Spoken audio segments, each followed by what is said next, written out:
Susie, what's Women's Tech Forum? Women's Tech Forum, my mic? Yep. Women's Tech Forum was established about 3 years ago, and it was a group of us from within the industry, and we define our part of the industry as cloud infrastructure. So the women who are building the cloud and powering the internet, and it really started with 4 of us who got together for a drink at PTC about, as I said, 3 years ago.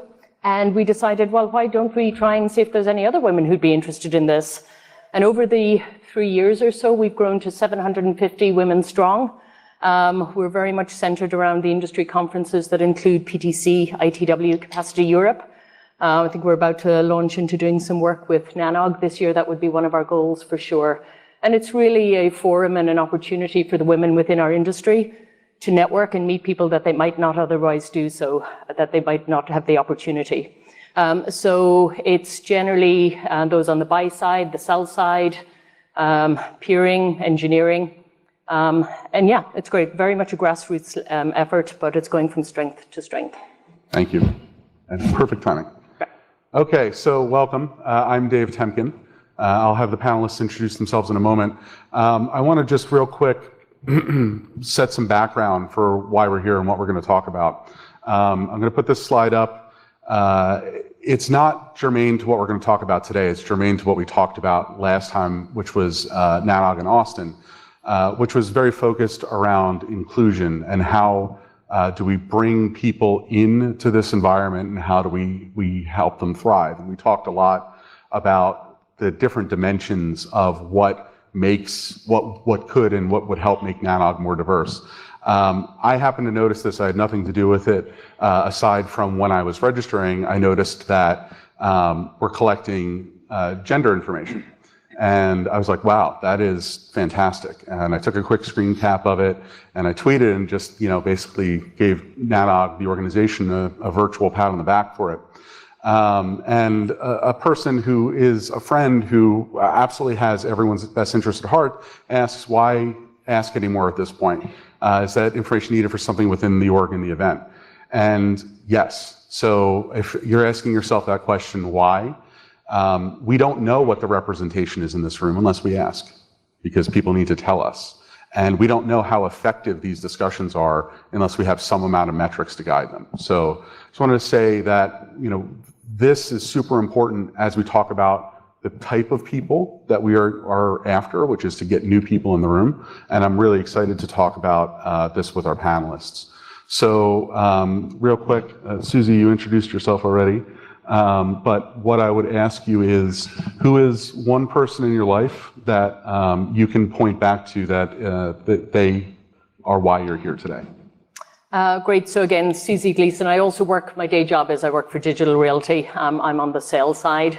And I'm also a co-founder of the Women's Leadership Forum, which is the women's network within Digital Realty, because when I joined there 3.5 years ago, there wasn't one. And so I felt it was important that we try and get something established internally. I've spent my entire career in this industry, from buying and selling switch minutes to selling wavelengths, IP, and all the way through to data centers. One of the most pivotal points for me was when I was working in London many, many years ago, and I was fortunate enough to win a green card in a lottery, that I had a boss that I worked for at AT&T who really gave me that opportunity to come to the US. She sponsored me over here and got me established so that I could really start my career here. So when I think back, that was probably one of the most pivotal moments for me.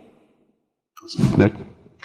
Hi, I'm Nick McEwen. I'm a professor of computer science and electrical engineering at Stanford.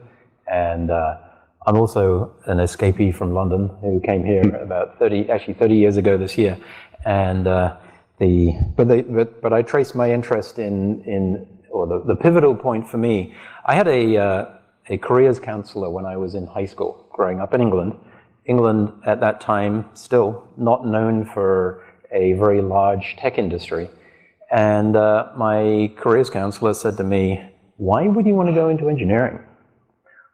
You're smart. Why don't you do something creative and interesting? Do you want to fix trains for the rest of your life? I went to a very good public state school, and I think for the next year I was going to damn well show him. And it was one of the biggest drivers for me to actually go into tech. When otherwise, and I saw other very capable people around me. And in fact, when I graduated with a degree in electrical engineering in the mid-1980s, the most popular profession amongst those who graduated with me was accounting. Not electrical engineering, not computer science. And it tells you what it was like then. It's improved since then, but that was a pretty pivotal point for me. Thank you. I'm Dave Temkin. When you put together the slide, you get the privilege of picking which picture you get to put up. I felt like that represented me best, especially my hairline. I'm VP of infrastructure at Netflix, basically everything to do with our technical infrastructure from script to screen for on-prem and near-prem networks and systems. I would say, and this may be a slight repeat from last time, but when I was in high school, I managed to score a co-op at Bristol Myers Squibb, the pharmaceutical company, something that mostly college kids would get. And they put me in help desk. And for those of you who know me, you can imagine that that really didn't end very well. Someone calling me and asking me to fix their printer was not what my career was destined to do. And so I was not necessarily the best person at that job, but my manager saw something in me, and I was really interested in what the network folks were up to. And he let me go and kind of shadow them, and the rest is history for me. So, Julia. Thanks. My mic on? You are. Beautiful. Hi, everyone. My name's Julia. My pronouns are they and them. And yeah, I've been working at Netflix for about 1.5 years. And this feels a little bit like a cheap shot, but the person that comes to mind for me is Wade Davis, whom I'm replacing on this panel. You are. And he and I met about a decade ago when we were working with LGBTQ young people, and we both thought that we were there to educate those young folks, and we realized that in fact we both had a lot to learn, and so he modeled for me what it was to center other folks in inclusion work, right? And say, for instance, like he really champions women, and he is obviously not a woman, and so that really underscored a lot of my inspiration for my career. Thank you. Vijay. Cool. Thank you. I'm Vijay Gill. I'm the head of engineering for Databricks, which does large-scale distributed data processing, Spark, AI, machine learning, so on and so forth. The pivotal moment, I think, came for me was, is Lee Howard here in the audience anywhere? Lee Howard? I don't see him. Okay, he's not here. I saw him outside a couple of minutes ago. They took a chance on me. Lee Howard and Doug Ian were the hiring managers at UUNet, and I had no idea what I was doing. Completely, I was off the rails. I was a pretty demonic creature back then, looking back. And they hired me. And that basically, they took a chance on me for somebody with no background and no kind of, I was a computer science and a math major, not a networking, I knew nothing. They took a chance, gave me a bunch of T1s and a couple of circuits and let me loose. And from there, I kind of like went into this business. The biggest learning for me was at UUNet, talking to Louis Mamakis and Mike Odell, and they taught me that at scale, you can't run systems. You have to build systems that run systems. And that kind of metacognition kind of just exploded in my head. And I've been kind of running around in this space ever since. Thank you. Thank you. Rami. Hello, my name is Rami Rahim. I am Juniper CEO. So almost to the day 23 years ago, I graduated from Stanford, came across a little startup company called Juniper Networks that had a pretty audacious goal that I thought was pretty exciting. They took a bet on me, and 23 years later, 5 years ago, I had the honor and privilege of taking on the CEO role, but actually half of my career at Stanford, at Juniper, was in, or has been in, developing products, systems, software, and silicon. Many people have had a very pivotal influence on my career. I've moved around quite a lot and grown through the organization, as you might imagine. I should, however, mention that when I moved to Silicon Valley from Toronto prior to going to Stanford, my ambition and my goal was to get into computer graphics. And there was one person, in fact, a professor that happens to be on this panel, that kicked my ass in networking and ultimately got me to see a little bit of the light in terms of the challenges that had to be solved for the networking domain that I thought were really interesting, exciting, and I think that definitely had an influence on my decision to enter into the field. It's fun to hear these stories and how they all kind of come back home in one way or the other. What I want to do just to frame the panel real quick, the Master of Efficiency pointed out, Mr. Gill pointed out that I should do this. I think it's a great idea. Just say what I want everyone in this room to get out of this panel and what I want the panelists to get out of it. The key thing here for people in this room especially is how do we help our attendees grow, right? So how do we help our members, the people in this room, grow and find, if they are, looking to get into greater technical leadership, people leadership, things like that. We also want to talk about how you can all help get new people both into this room and into your organizations, and help also evolve NANOG where it makes sense. They certainly would love to hear your opinions on this. So this panel will be relatively conversational. I'll ask a couple of direct questions, but anyone is welcome to jump in whenever you'd like. Also happy to accept questions from the audience at any point in time. So if you want to ask a question, you don't have to wait till the end. Get up, wait at the mic, and I'll find a spot to get you in there. So let me ask first, Nick, what are the big trends that you're seeing in education? You've given me a number about a 500% increase in CS students as of late. What's up with that?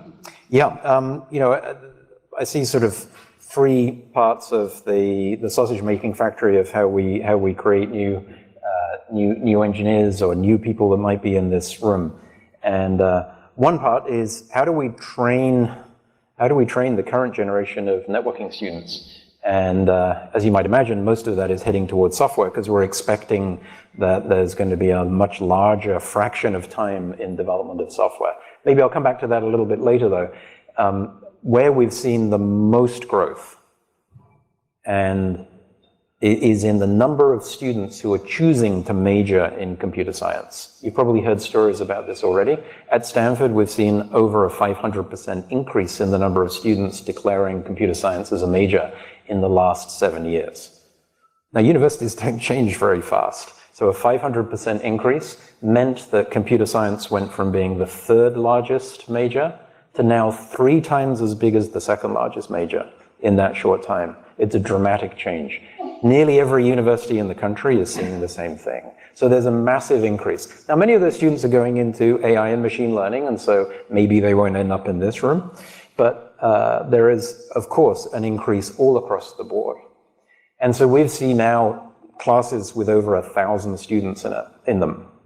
This is kind of startling at a relatively small university where our incoming class is only 1,700 and we have 1,000 in a single class. So it is a bit strange and we're trying to adapt to it. One thing that we've seen is the student body itself who are studying computer science is becoming more diverse. We have much better numbers in terms of the male-female ratio, which has gone from a extremely awful, pathetic low point in 2007 as around 10% of female computer science students. Today it hovers around about 38%, so in 12 years. So as the student body has grown, so has not only the number, but the fraction of female students who are choosing to major in computer science. We take that as very encouraging, but it's still got a long way to go. And I would say that even at this point, it's not a very solid number and that it wavers, right? And so we have a lot more work to do. Nationally, the picture is not quite so rosy. There's still about an 80-20 ratio between men and women going into computer science, computer engineering. There was a study from the CRA last year, the Computer Research Association, sort of indicating that is continuing. So clearly, nationwide, we have a lot to do. What's perhaps even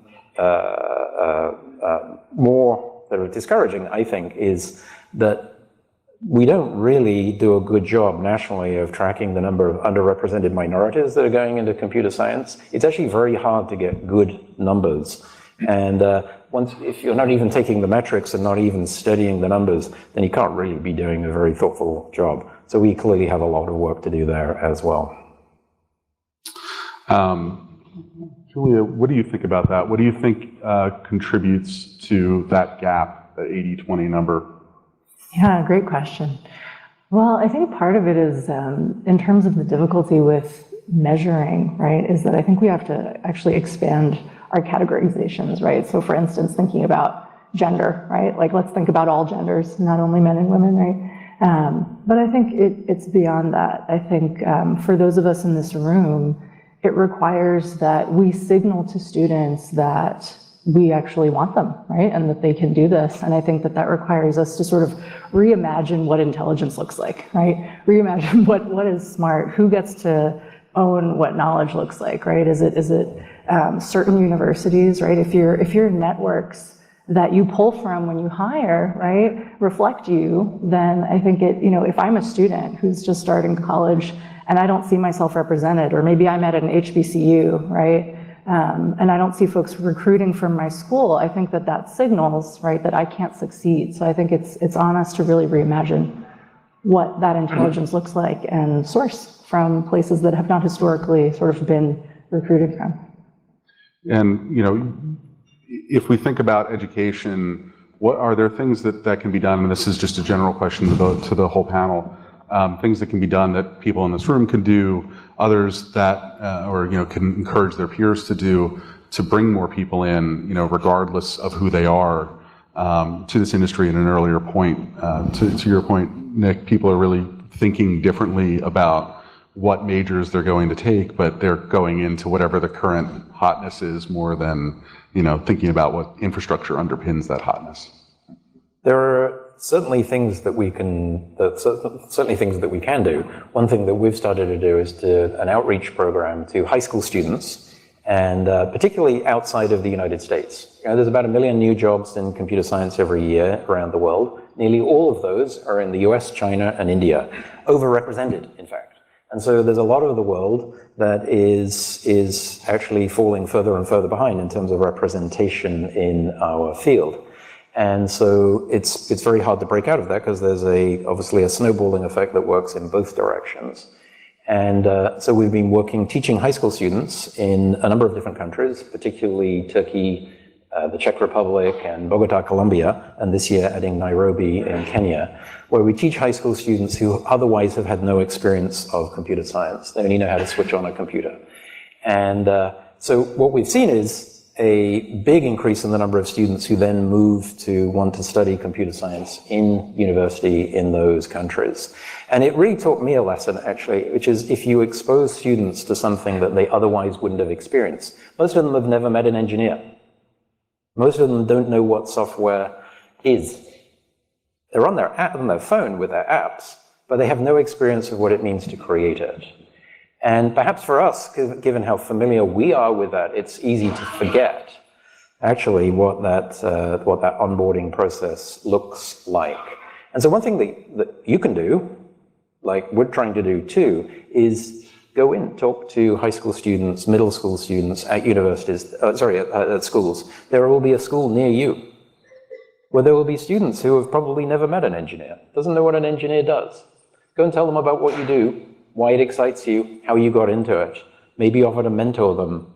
Maybe one day write them a letter, right? Just all those really kind of small steps. And I think one of the things you'll find is the eyes open. Can I add to that, Dave? Yeah, of course. So, as with other large tech companies in the Valley and elsewhere, obviously recruiting from schools, from universities is a really amazing way of increasing the diversity of our organization. If I look at the progress that Nick cited in terms of who's choosing technical degrees, computer science, we tap into that. Completely agree with starting early. And in fact, Juniper has gone beyond just colleges and formed partnerships with schools like Cristo Rey High School in San Jose that serves, underserved communities out there. And we bring them in, we even give them internships at Juniper. And so that starting early is really important. And I'd even double down on that and say, the question was asked earlier, who was pivotal in your career or in your life in choosing a career in tech? For me, one of the most pivotal people was my father, who at a very young age instilled in me this sort of sense of curiosity and wanting to get into technology. And I find myself right now with my kids extra conscious, because I think right now we live in a society, in a culture where boys are encouraged to expose themselves to computers and robots and so forth. And that has a lasting impact and a lasting effect. And I think things are improving, but not as much as they need to improve. And I am extra conscious of the conversation we have at our dinner table with my boy and my girl around the decisions that they make in the rest of their life. So I just think it starts really early, and we should be conscious of that. EJ, did you have something? Yeah, I've thought a lot about this. A couple of things that I've done personally myself is to go out and talk at colleges, talk at schools, talk about the experience, talk about how you got started. One of the things that I've noticed is where you end up depends a lot from where you start. So there is a gradient against URM, underrepresented minorities and women, mostly, as Rami mentioned, from very early age. And then the second part is that especially in schools like that feed into Stanford or that feed into Harvard or Berkeley, you've already pre-selected like a huge a selection of folks that are already kind of like of A type, normally tend to be on the wealthier spectrum and tend to have a set of advantages when they started out earlier. So I gave a talk at a college in India 2 years ago. The people there were cognitively very smart, but they had no idea how to interview. And so as a result, the pass rate for those colleges was terrible. But then you look back, and you can Google for this. It's like there are classes at Stanford, like CS9, which tells you how to crack a technical interview. It's not like you take that interview and you become smarter. It just teaches you and prepares you how to crack an interview. The same thing, there's an excellent engineering talk at MIT called The Missing Semester. If you go to MIT, you already get a huge head start. And then you have all these things that layer on that when you graduate from MIT, you're prepared, you have better internships, and you go slide right into top tier companies, and the cycle just kind of perpetuates and repeats itself. So the thing that concretely we can do here is more apprenticeship, more interns, earlier interns, go out, talk to people. These people are not stupid. They're as smart as you. It's just that they started from a different base. Did you have something you wanted to add? Yeah, I think one more concrete thing, and thank you both, I think those are important pieces of the puzzle, is that we have to actually make an effort to diversify our personal networks as well, right? How often do we refer a colleague, someone that we worked with previously at a company or someone we went to school with, right? And we do an exercise at Netflix with our leaders, Dave's probably been the victim of it at least once, where we ask folks to really list out the folks that they interact with the most, right, on a daily, monthly basis, right? And look at actually how homogenous those folks are, right? Racially, are they all married? Do they all have the same kinds of degrees, et cetera, et cetera? Because if we don't put in the actual work, right, and it's hard work to diversify your network, but if we don't do that, right, and I think it's important to obviously reach out to colleges and so forth, but I think personally, right, we have to make the investment and the commitment ourselves to really get to know people that we've personally been underexposed to, right? They're underrepresented because we've been underexposed to them, right? And make those connections so that we can bring them in, right? Yes, I know someone, I met someone. I mentioned historically Black colleges and universities a little earlier. We asked a bunch of leaders at Netflix to go, right, to those colleges this year. And there's a level of discomfort involved in this work because, we're not accustomed to being a minority, perhaps, in certain spaces. And I think it's absolutely necessary to get uncomfortable, to get vulnerable, to really push ourselves in that network expansion if we're going to bridge this gap. Absolutely. So let's fast forward a little bit. I'm a graduate of MBIT, which is the Middle Bucks Institute of Technology, which I believe is somehow related to MIT. Okay, that joke failed. How, when people are ready to enter the workforce, how should we start thinking about, like, how do we get people here? How do we get people to think about networks? How do we get them away from, not to say, and I'm sure Vijay, you'll have something to say about this, AI and ML and things like that. There are certainly reasons why those are relevant to networks, but that today is like the hotness that I'm sure Nick is hearing about nonstop at Stanford. It's really easy to connect with that, not necessarily easy to connect with the infrastructure that underpins all of that. How do we get people interested in that infrastructure so we can get them in this room? So one thing that we're doing, so firstly, there was some stats recently brought out by the Uptime Institute that stated that 10% of managers in the data center industry had 0 women on their design, construction, engineering team, and something like 58% had less than 10% women. So there's a fundamental gap there. One of the things that, because for our industry to work, we need it across the board, and obviously the lens that I have is the data center space. And so what we're doing is we're teaming with the likes of the Northern Virginia Community College to be able to provide job shadowing so that people, youngsters in high school, can figure out, they don't even know that this industry exists. And I think that's one thing as well that's tasked, that we all need to take on board, is how do we advocate for this industry and help people know that it exists. And so certainly teaming up with the colleges is absolutely crucial, but I think providing that grassroots level, and then when we do get people into our industry and they're at the entry level, I think one of the biggest challenges that we're seeing is what's called the broken rung of the ladder, and particularly with women. How do we get women past the first rung of the ladder? Because what we're finding is while men and women come on board within our industry at kind of equal levels, when it gets to the manager level, it starts to fall off, and only 68% of women make it to the next level, whereas obviously 100% of the equivalent of the men do. So that's just a challenge that we're trying to focus on as well. How do we get people to the next level? Because I think we are seeing improvements at the C-suite level, but we've got to feed the pipeline. Vijay, Rami?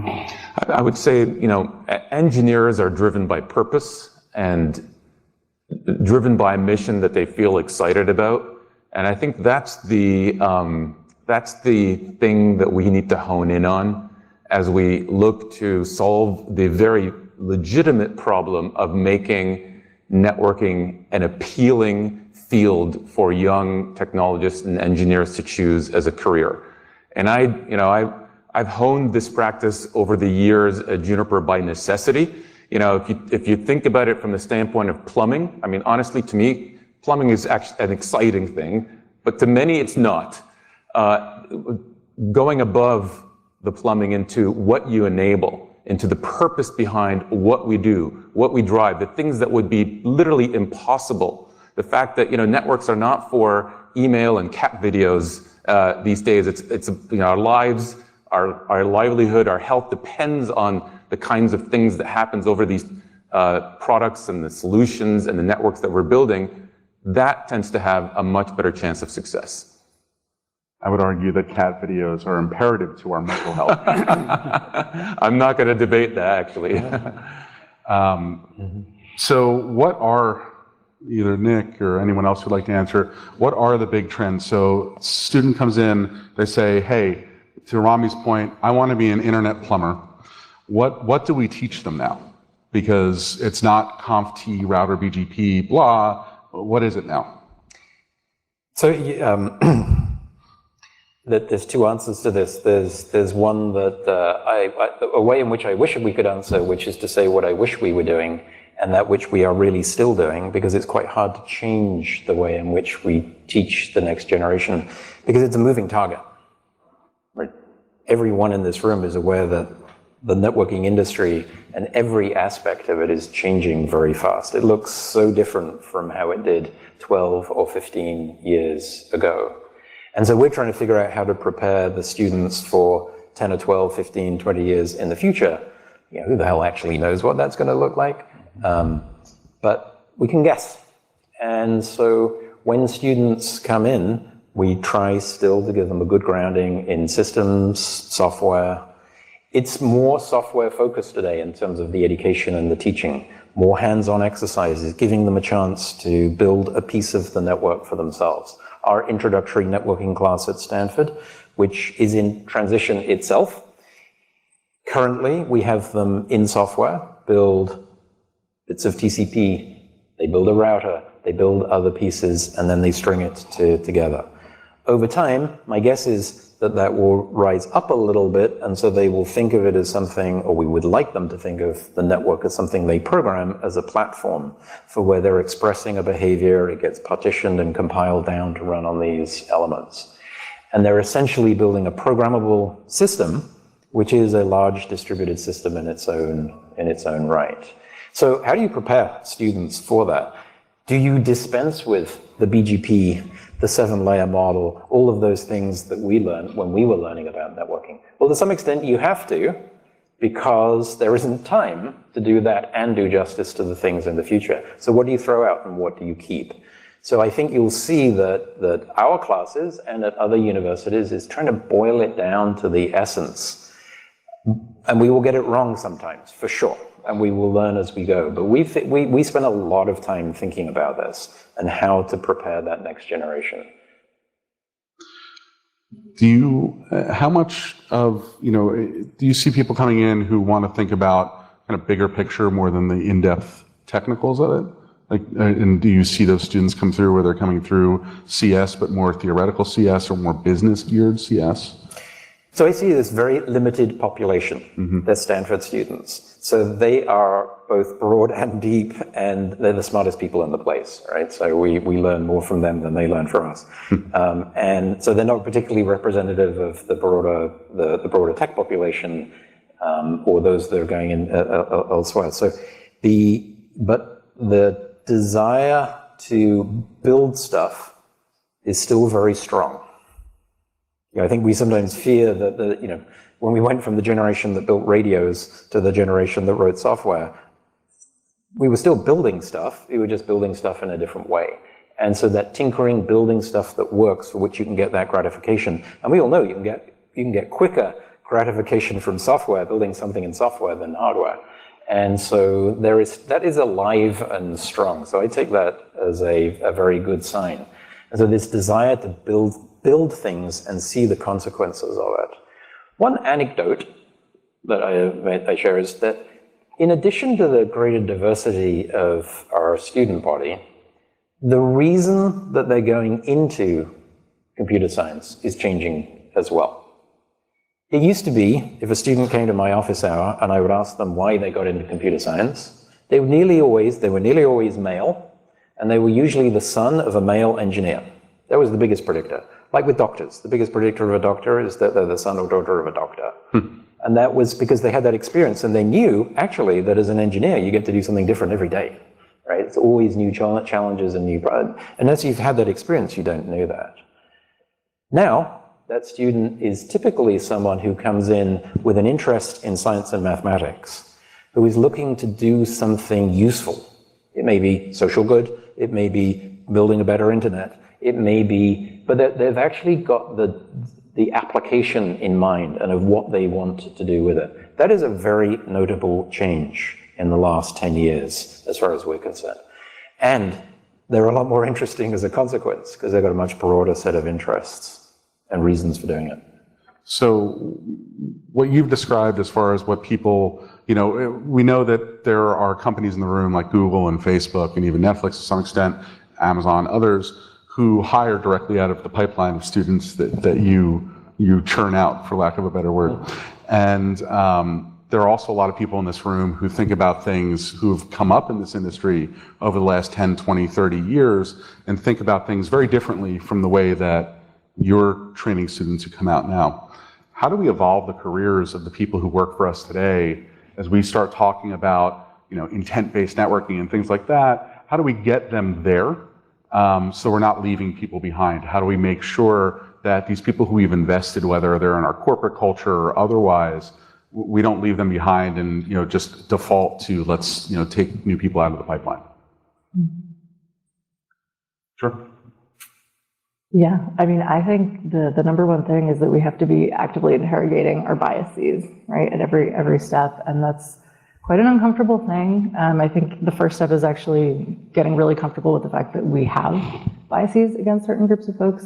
And I would say, for leaders as well as everyone else, get really comfortable sharing those moments when you recognize it's happening with friends, with family, wherever you can do it safely, so that because really you can't wrestle with that and overcome it and get to that goal unless you start with really actively interrogating them and owning them and speaking them. Yeah, so I think the biggest risk for any company, including a company like Juniper, is the resistance of its employee base to change in an industry that is changing rapidly. And so if you think about my job, one of the most important elements of my job is to ensure that we as a company overcome that resistance. So I had a VP leadership offsite just 2 weeks ago. And in front of all the worldwide VP population of Juniper, I basically challenged them. I said, I need you to do two things. One is to ensure that you're embracing the change and you're picking up the skills that are necessary to protect the future of this company. And two is to look at inclusion and diversity, not as an imperative that's led by HR or something that you're doing because I'm telling you to, but because it's scientifically proven to improve the success rate of this company. So I think ultimately today we live in a world where everybody has the resources to better themselves, to learn new skills, new capabilities, but it's the overcoming the mental barriers, the resistance to change, the complacency that is often too easy to embrace change and learn new things that will allow you to stay ahead of the curve and ultimately to win. Would you have advice for someone in the room who wanted to invest in that change themselves, whether their employer was interested in them making that change or not? If they wanted to grow, where would they start? Yeah, I mean, so this is where, Juniper itself has all sorts of, they have university tuition programs and courses that will help in sort of learning new skills, et cetera. But I also would say that there are such a wealth and a breadth of information and resources that are out there for people to tap into for either no cost or very low cost that anybody has the ability to tap into. And so what will distinguish those that are ultimately able to make the transition, to make the pivot, to better themselves, to be more effective leaders in the future, and those that don't, is going to be very much about the initiative, the ambition, the courage that those individuals have to tap into those resources, in my opinion. EJ, did you look like you wanted to say something? Yes, change is hard, right? So the first part is accepting change. Most people here, by the virtue of being here, have been successful for a long time at their careers, and jumping off into a different mode where they may face failure is psychologically daunting, right? I mean, we should acknowledge that. But as Coach Wooden said, right, change is rarely fatal, but failure to change almost always is, right? And so it's worth thinking about where you're going. And it doesn't mean necessarily that everybody has to kind of start learning Python or C# to become relevant. There's a lot of distributed systems knowledge, underlying wealth of knowledge, as Rami said. You have it, the industry has it. How do you synthesize all of that and then kind of build the future with that is going to be the step forward. Sitting and like kind of covering your ears is probably not going to be useful. And we've seen that happen, right? I mean, I've been out of the networking industry for a couple of years. I came back and it's like, wow, this is so much has changed so fast. It is amazing. So to that, I will leave you with that.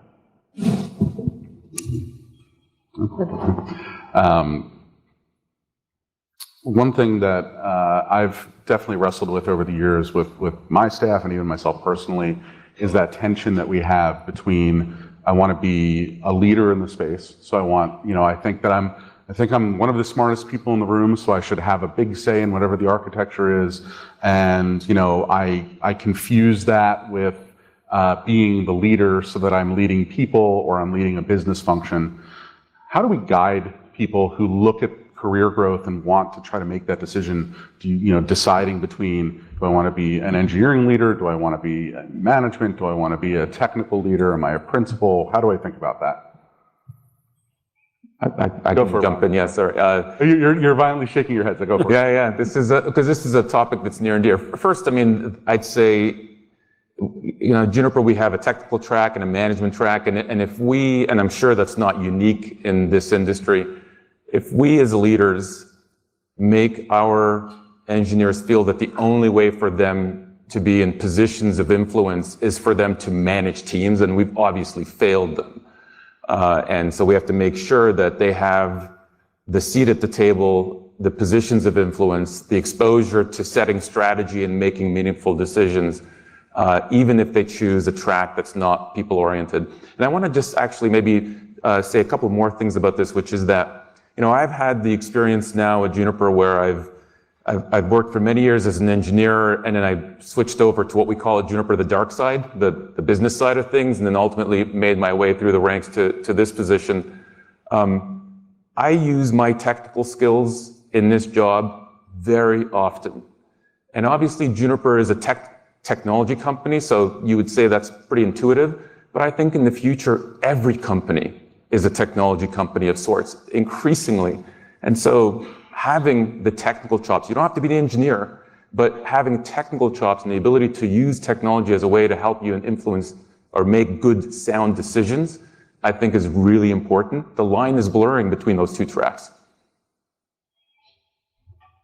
Yeah, I would add that I think the question is also for leaders to consider what kind of leadership style they have and who their leadership style privileges and who it disadvantages, right? Because I think women and people of color do a really good job at knowing exactly what they want or what they'd like to go for, right? If the deck isn't kind of stacked against them, right? So if you're a very extroverted leader and your meetings are very debate style, right? What can you actually do, right, to create an environment where there's kind of more of an equal playing field for folks, where differences are actually valued, that allows folks to ask themselves that question and to become leaders where leadership doesn't equate like me, right? Just because someone's like you doesn't mean that they're necessarily an excellent leader, or sort of vice versa.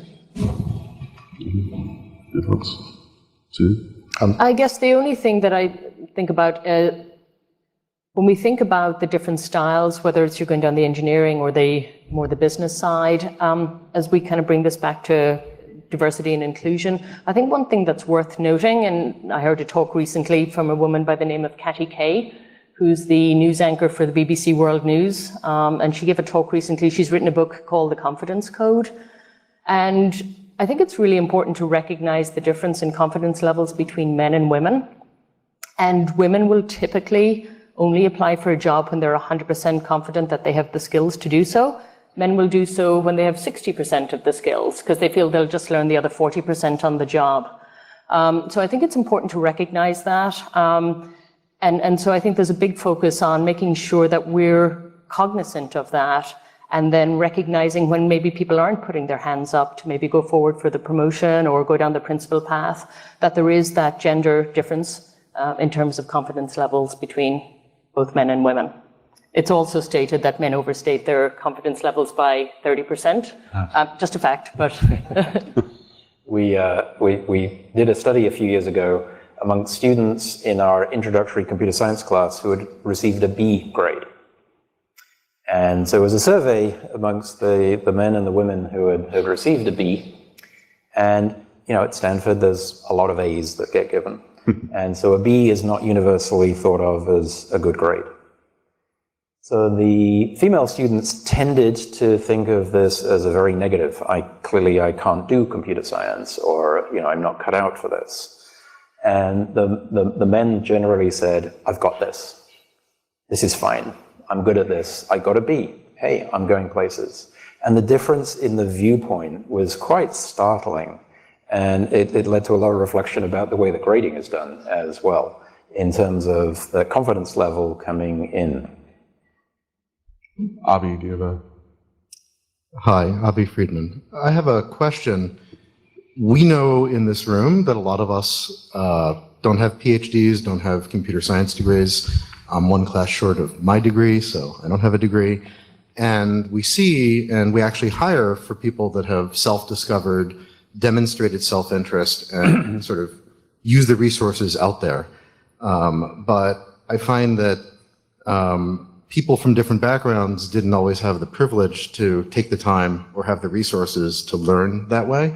So I'm wondering, in the cultures, specifically Databricks and Netflix and Juniper, how you encourage people that deciding where they want to go with their career is something that they need to be able to articulate and drive, but then you'll support them if they haven't had that kind of pattern, from working with people in family or professionally.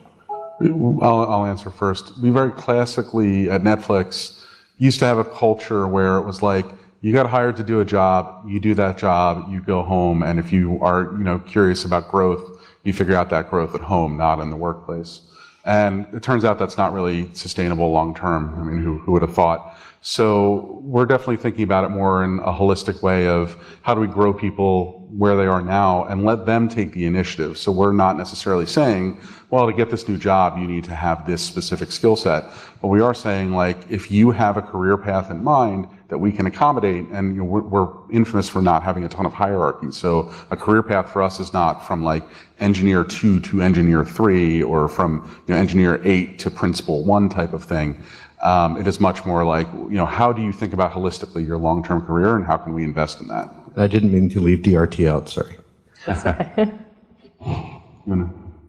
So I'll tell you that we've always encouraged the Juniper conversations, we call them conversations days, between managers and their teams around all sorts of topics. But I'll fill you in on one OKR, objective, that we're setting, and a key result we're setting for 2020, which is 100% of employees in the company, we're close to 10,000 people, will have a career objective, career growth conversation with their managers so that they're well understood by both the employee and the manager.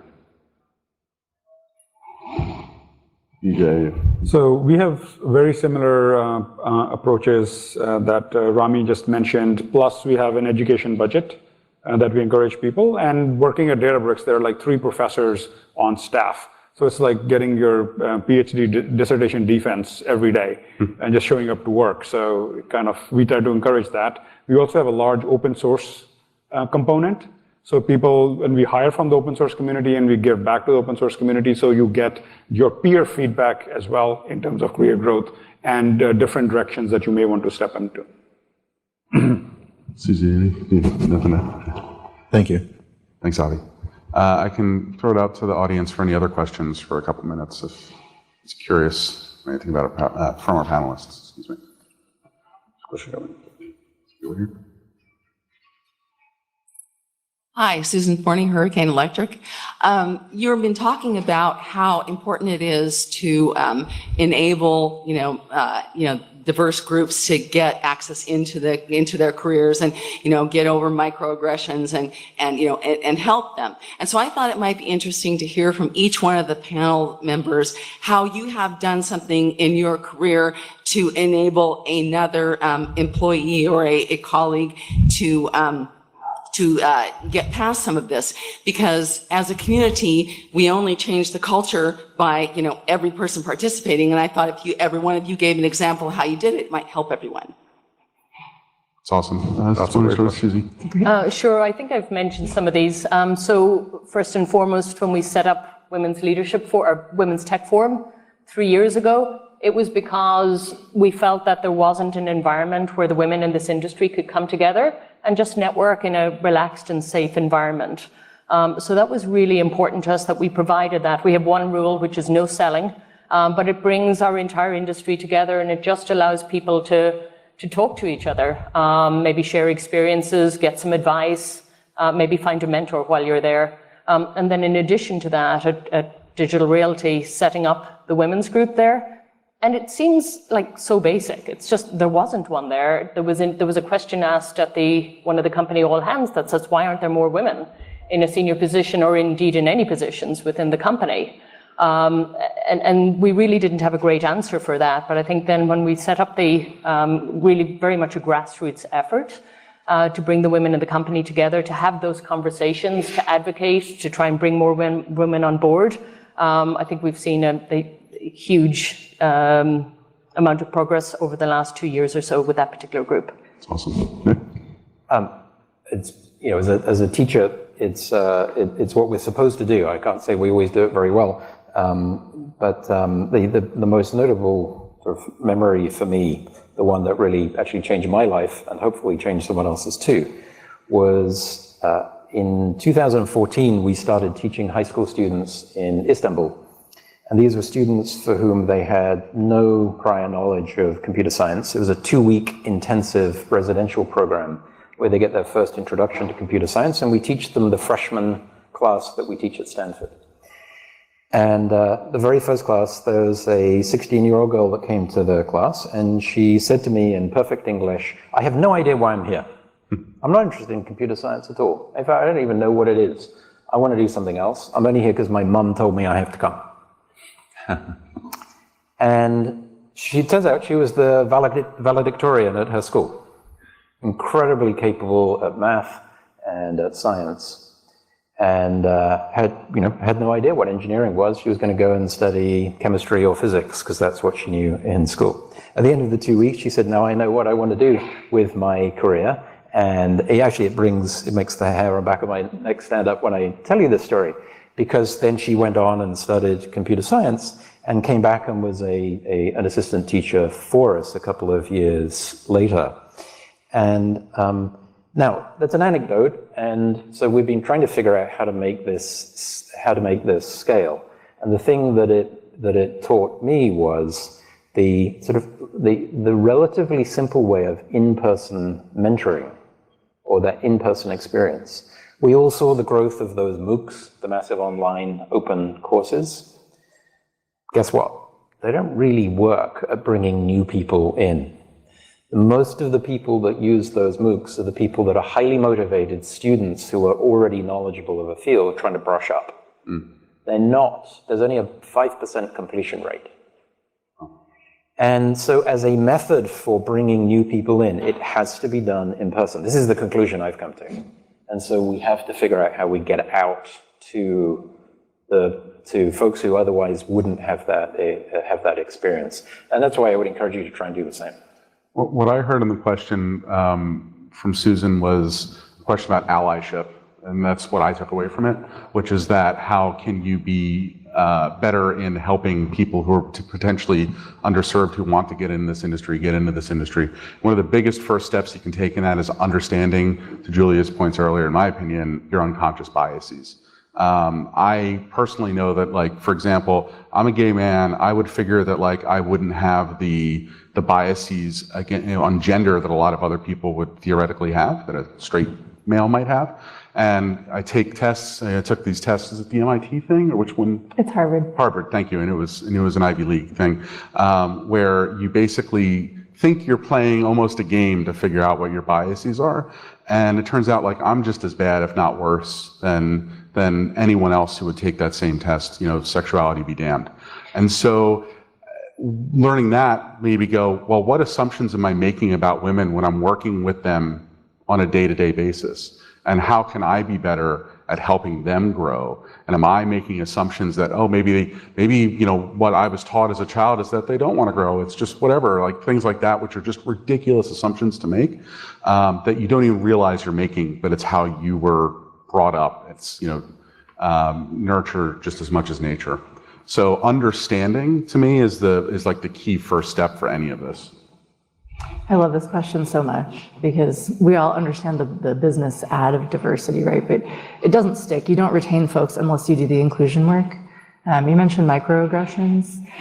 We did a big exercise with a bunch of the leaders at Netflix where we asked them to identify a moment in their adult life when they had othered someone, really committed to microaggressions, for instance, and to think through the impact, right, that potentially seemingly very small moment had had on that other person, on them, on the dynamics of folks around, right, and to actually tell this story to the folks that they work with, right?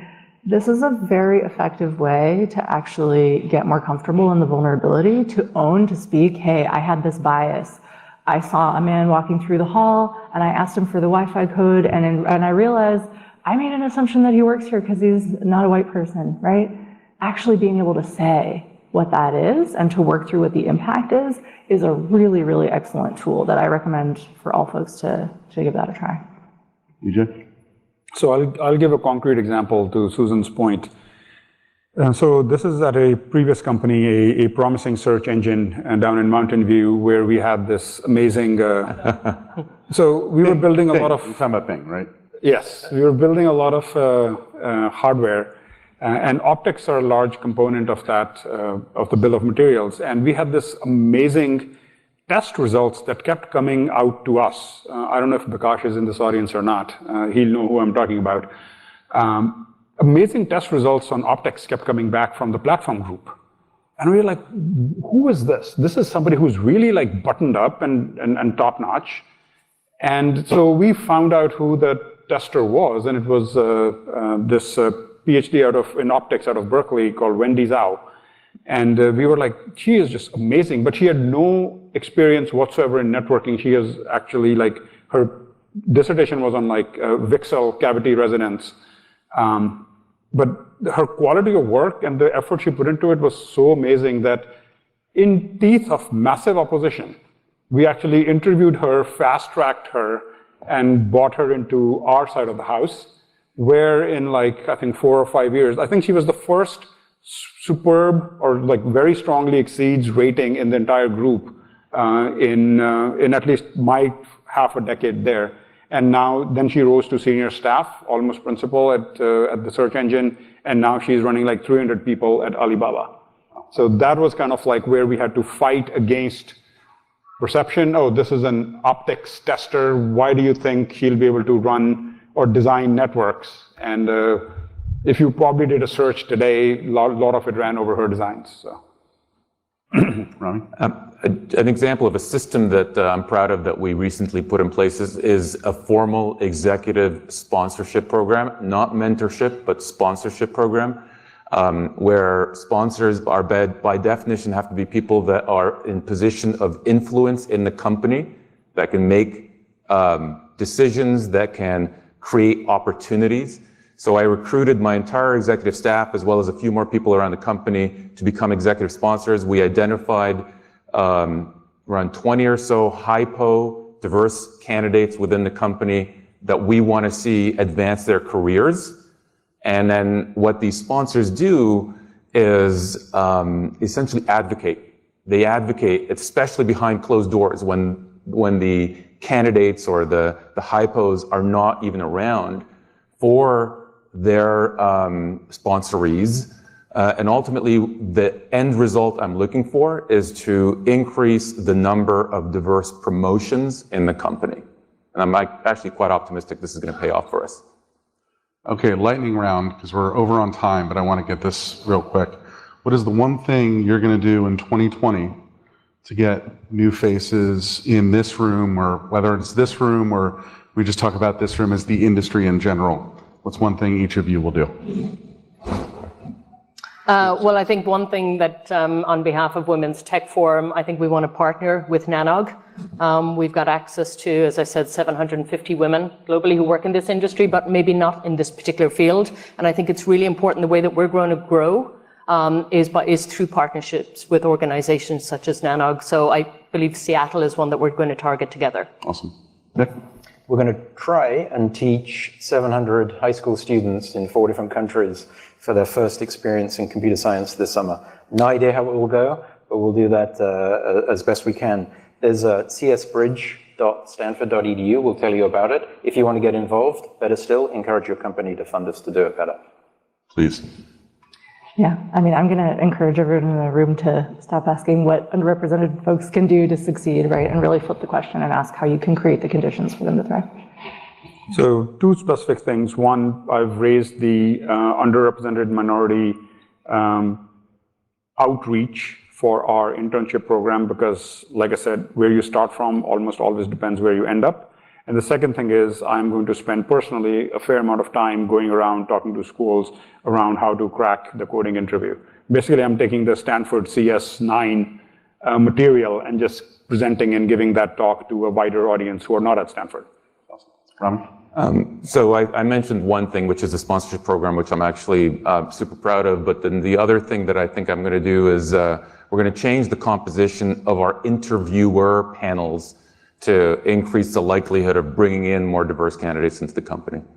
That's awesome. I'm personally going to go visit the high school and the tech school that I credit with my success. And the thing I'll leave the room with is all of your high schools would love to hear from you. What you do in this room is awesome. People can absolutely identify with what most of your networks do, right? There's a lot of applications that are familiar to all ages in this room, and they want to hear from you, and they want to hear success stories, and that's going to absolutely improve the chances that we get more amazing faces in this room. And with that, I'd like to thank my panel. Thank you. Thank you. Thank you.